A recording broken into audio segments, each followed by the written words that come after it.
سبيل مريح تنهد يا صاحي كي تستريح. تو اسے میں یہی کہوں گا کہ پورا سال آپ نے محنت کی ہے، پورا سال اپنے آپ کو برائیوں سے بچایا ہے، نیکیوں کا عادی بنایا ہے، مسجدوں میں آنے کا عادی بنایا ہے، لہٰذا سال کے اس آخری مہینے میں اپنے آپ کو خدا سے دور نہ کرو، ورنہ بہت بڑا خسارہ اٹھانے والے ہو جاؤ.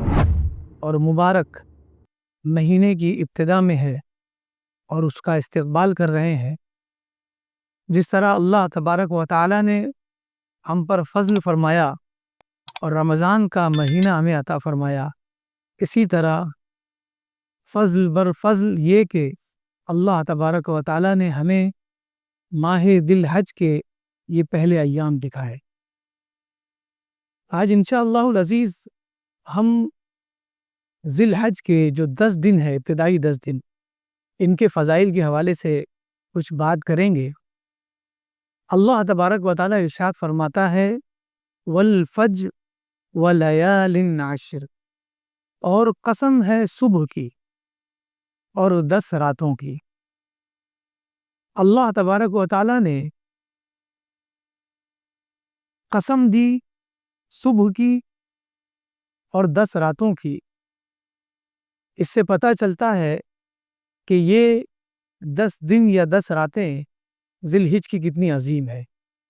مفسرین کا کہنا یہ ہے کہ جو 10 راتوں کا ذکر ہے سورہ فجر کی اس پہلی آیت میں، یہ 10 راتیں ذی الحج مہینے کے پہلے 10 دنوں کے بارے میں ہے، جس کی دوسری تاریخ کو ہم لوگ ہیں. ابھی یہ غالباً دوسری تاریخ ہے آج کی، تو یہ 2 دن ہمارے نکل گئے کہ یہ 10 دن ہے. اور اس 10 دن میں اللہ تبارک و تعالیٰ نے وہ برکتیں رکھی ہیں کہ بندہ اگر اسے سمجھ لے، جان لے اور اس پر عمل کرے احتساباً اور ایماناً، ایمان رکھتے ہوئے اور ساتھ ہی ساتھ یہ یقین رکھتے ہوئے کہ اللہ تبارک و تعالیٰ مجھے اس کا اجر عطا فرمائے گا، تو یقیناً وہ ان 10 دنوں میں بہت ساری نیکیاں جمع کر سکتا ہے اور اپنے آپ کو نیک اور صالح بنا سکتا ہے، اپنی اصلاح بھی کر سکتا ہے. ذی الحج کا مہینہ سال کا آخری مہینہ ہے، عربی سال کا آخری مہینہ ہے. سب سے پہلا مہینہ محرم کا مہینہ ہوتا ہے.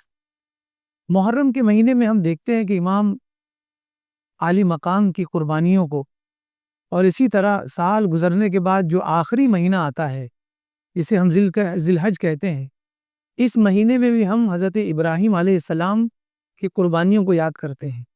یعنی یہ پتہ چلتا ہے اس سیٹنگ سے اللہ تبارک و تعالیٰ کی جانب سے جو کی گئی کہ ابتدا بھی اسلام کی قربانی سے ہے اور انتہا بھی قربانی پر ہے. اگر ہمیں اپنے مذہب کو جلانا ہے تو ہمیں قربانیاں دینی ہوں گی. اس طرح اللہ تبارک و تعالیٰ نے ہمیں سمجھا دیا کہ بندہ اپنے طاقت کے اعتبار سے قربانیاں دے.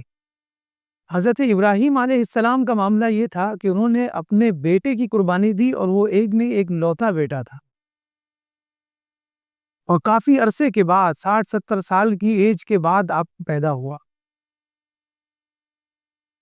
یعنی ہم کہتے ہیں کہ ایسے بچوں کو کہ بڑی منت و سماجت کے ساتھ ہمیں ملا ہے، منتوں والا بچہ ہے، لیکن اللہ تبارک و تعالیٰ نے ایسی آزمائش ڈالی آپ پر کہ فرمایا کہ تمہارے اس بیٹے کو جو تمہارے اتنے سالوں کے بعد، بوڑھے ہونے کے بعد تم کو ہم نے عطا کیا ہے، ہم اس کی قربانی مانگتے ہیں، اس کی قربانی پیش کرو ہماری راہ میں. اور آپ نے قربانی پیش کی. قربانی ہوئی نہیں لیکن قربانی قبول ہو گئی. بیٹا قربان نہیں ہوا لیکن قربانی قبول ہو گئی. پتہ یہ چلا کہ بندہ قربانی کا ارادہ کر لے تو اللہ تبارک و تعالیٰ قبول فرما لیتا ہے. صرف ارادہ سچا ہونا چاہیے.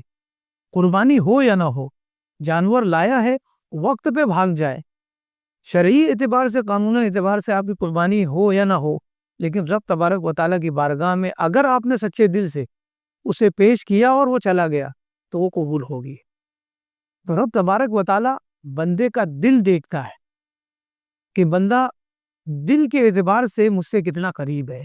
یہ 10 دن جو اللہ تبارک و تعالیٰ نے ہمیں عطا فرمائے ہیں، یہ بہت اہمیت کے حامل ہے. ان 10 دنوں میں 3 دن ان 10 دنوں کو اہم بناتے ہیں اور اس کا مرتبہ اور مقام اللہ کے نزدیک اور ہمارے نزدیک اہم بناتے ہیں. تو 3 دن یہ ہے ایام الترویہ، یوم الترویہ، دوسرا یوم العرفہ اور تیسرا یوم النحر. یوم الترویہ پہلا یہ 8ویں ذی الحجہ کا ہے. 8ویں ذی الحجہ کو جب حجاج کرام حج کی ادائیگی کے لیے مناسک حج شروع کرتے ہیں اور مینا کی طرف روانہ ہوتے ہیں. اور اس کے بعد دوسرا یوم عرفہ، جب حجاج کرام میدان عرفات میں پہنچتے ہیں اور پھر وہاں پر آرام کر کے اگلے پڑاؤ کے لیے نکلتے ہیں. اور تیسرا دن ہے یوم النحر، یہ 9ویں ذی الحجہ ہے. اور 9ویں ذی الحجہ کے دن وہاں پر قربانی پیش کی جاتی ہے اور اس طرح سے حج کے سارے ارکان پورے ہو جاتے ہیں. تو کہنے کا مطلب یہ ہے کہ یہ 3 دن ہمیں ایسے لگتے ہیں کہ صرف 3 دن ہے، لیکن رب تبارک و تعالیٰ نے ان 3 دنوں میں بڑی برکتیں رکھی ہے اور اس 3 دن کی بنیاد پر یہ 10 دن بہت اہم ہو گئے. عرفہ کا روزہ بڑا مشہور ہے ہمارے نزدیک، بالکل یقیناً رکھنا چاہیے، لیکن اللہ کے رسول صلی اللہ علیہ وسلم سے مروی ہے کہ آپ نے ارشاد فرمایا دوسرے کسی دنوں میں آپ کتنی بھی نیکیاں کر لے، لیکن ذی الحجہ کے ان 10 دنوں میں جو آپ نیکیاں کرو گے وہ میرے نزدیک ان سارے دنوں سے زیادہ بہتر ہے، زیادہ افضل، زیادہ اعظم ہے. اب آپ ذرا سوچئے، اصحاب رسول رضوان اللہ تعالی علیہم اجمعین نے عرض کی یا رسول اللہ، دوسرے سارے اعمال سے افضل ان دنوں میں، ان 10 دنوں میں نیکیاں کرنا افضل مانا گیا، تو کیا جہاد سے بھی افضل ہوگا؟ یعنی جہاد سے بھی افضل وہ نیکیاں ہوگی جو ان دنوں میں کی جائے؟ حضور اقدس صلی اللہ علیہ وسلم نے ارشاد فرمایا ہاں، جہاد سے بھی افضل ہے ان 10 دنوں میں نیکیاں کرنا. اور اس کے بعد استثنائی طور پر فرمایا کہ وہ جہاد، وہ شخص جو اپنی جان کو ہتھیلی پر لے کر نکلے، اپنے مالوں کو لے کر نکلے، راہ خدا میں لڑے اور واپس نہ آئے، یہ مستثنا ہے. یعنی اس کے بارے میں کہا گیا کہ یہ عمل بہت بڑا ہے. کہنے کا مطلب یہ ہے اور لب لباب یہ ہے کہ اللہ تبارک و تعالیٰ نے جہاد سے عظیم قرار دیا ان 10 دنوں میں نیکیاں کرنے کو. اب ہمیں یہ سوچنا ہے کہ جب ہمیں پتہ چل گیا کہ یہ 10 دن اتنے عظیم ہیں تو ہم اس میں کیا نیکیاں کر سکتے ہیں؟ صدقہ کر رہے ہیں، استطاعت رکھنے والا حج کرنے کے لیے مکہ کا رخ کر رہا ہے، اسی طرح جو روزہ رکھ سکتے ہیں وہ روزہ رکھ رہے ہیں، جو صدقات دے سکتے ہیں صدقات دے رہے ہیں، فقیروں کا خیال رکھ رہے ہیں. اس کے علاوہ سب سے اہم چیز وہ یہ ہے کہ بندہ اپنا خیال رکھے. سب سے اہم چیز، جب بھی نیکیوں کی بات آئے تو سب سے بڑی نیکی بندے کے لیے یہ ہے تو وہ یہ سوچے کہ میں نیکیاں زیادہ کر پاتا تو نہیں ہوں، تو میرے لیے ضروری یہ ہے کہ میں نیکیوں سے، برائیوں سے رک جاؤں. سب سے بڑا کام تو یہ ہے کہ بندہ پہلے پرہیزگاری شروع کرے. ڈاکٹر بھی دوا دینے کے بعد یہی کہتا ہے دوا وقتی آرام ہے، لیکن اگر دائمی آرام چاہیے تو اس دوا کے ساتھ جو ڈائٹ میں نے دی ہے، جو پرہیز میں نے تم کو دیا ہے، اس پرہیز کو مد نظر رکھنا، ورنہ یہ دوا کھاتے رہ جاؤ گے، کبھی بھی صحیح نہیں ہوگی. تو اسی لیے ان ایام میں اگر آپ نیکیاں بہت نہیں کر سکتے، صاحب استطاعت نہیں، حج کرنے نہیں جا سکتے، اسی طرح صدقات کرنے کی آپ کے اندر حیثیت نہیں ہے کہ آپ صدقات کر سکے پیسوں کی صورت میں، اسی طرح آپ اگر بیمار ہیں اور روزے نہیں رکھ سکتے یا سفر میں ہے کہ روزے نہیں رکھ سکتے، ایسی صورتوں میں آپ کو چاہیے کہ آپ یہ کنسنٹریشن کریں کہ اللہ تبارک و تعالی جس طرح نیکی کرنے والے کو نیکی دیتا ہے، اس طرح برائی نہ کرنے والے کو بھی نیکی دیتا ہے. اس کی وجہ کیا ہے؟ اس کی وجہ یہ ہے کہ بندہ گناہوں سے تو بچ گیا. اگر وہ گناہ کرتا تو ایک گناہ ملتا، اب اس نے گناہ نہیں کیا تو ایک نیکی تو ملے گی. تو اس طرح سے ہم اپنے آپ کو بھی سدھارتے ہیں اور ساتھ ہی ساتھ جب ہم سدھرتے ہیں تو اب ہم یا تو باپ ہیں یا آفس میں بہت اہمیت کے حامل ہیں یا سردار ہیں، تو جس بھی پوسٹ میں ہم بیٹھے ہوئے ہیں ہمارے ارد گرد لوگ جو ہوتے ہیں ان کے اندر بھی تبدیلیاں شروع ہو جاتی. تو ان ایام کو یاد رکھے کہ یہ اہم تو بہت ہے، لیکن ان لوگوں کے لیے جو اپنے اندر دائمی تبدیلی لانا چاہتے ہیں، ورنہ صرف اعمال صالحہ کر کے یہ سوچے کہ بندہ ثواب کما لے تو وہ 10 دن تک ہی رہ جائے گا.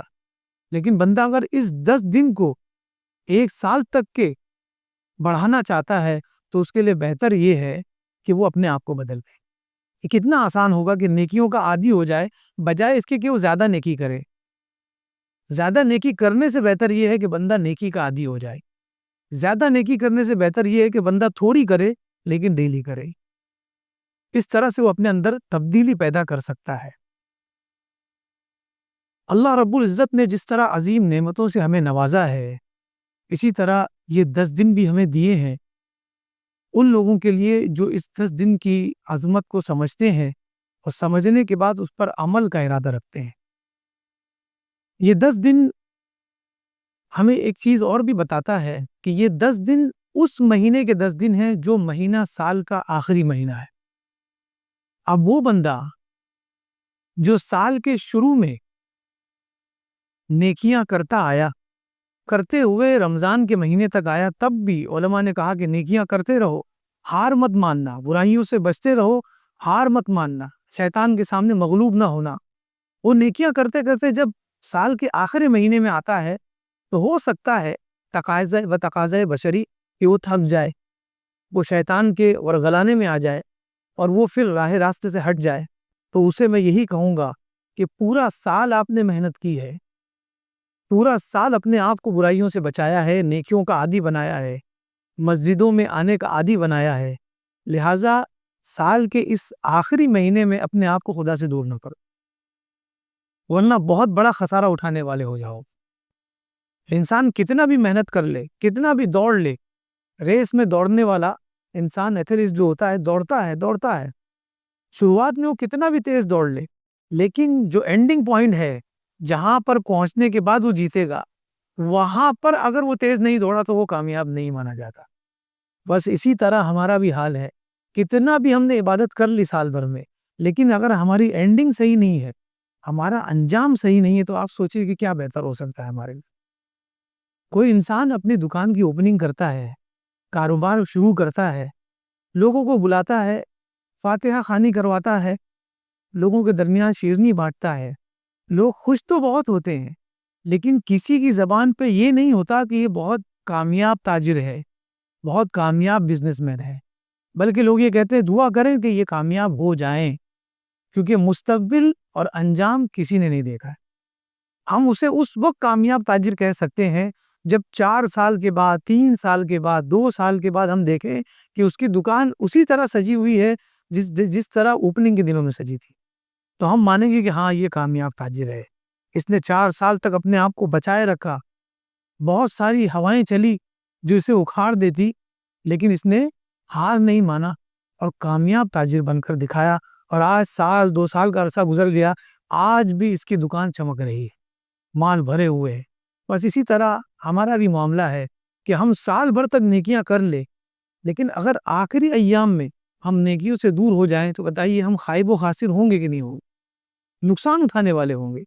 بس مسئلہ یہ ہے کہ کاروبار کی جو میں نے مثال دی وہ کاروبار نظر آتا ہے، اور نیکیوں کی جو مثال دے رہا ہوں وہ نظر نہیں آتی۔ یہ نظر نہ آنا ہی سب سے بڑا مسئلہ ہے ہمارے لیے، کہ ہم اسے شمار نہیں کر پاتے کہ 10 دن میں کتنی نیکیاں کریں گے، کتنی نیکیاں ملی، سمجھ میں نہیں آتا۔ جب تک اکاؤنٹ میں ہمیں بیلنس شو نہیں کرتا ہے تب تک کہ ہمارا دل مانتا نہیں ہے۔ خالی دکھ جائے کہ اس میں اتنا پیسہ ہے تو ہمارا دل مطمئن ہو جاتا ہے۔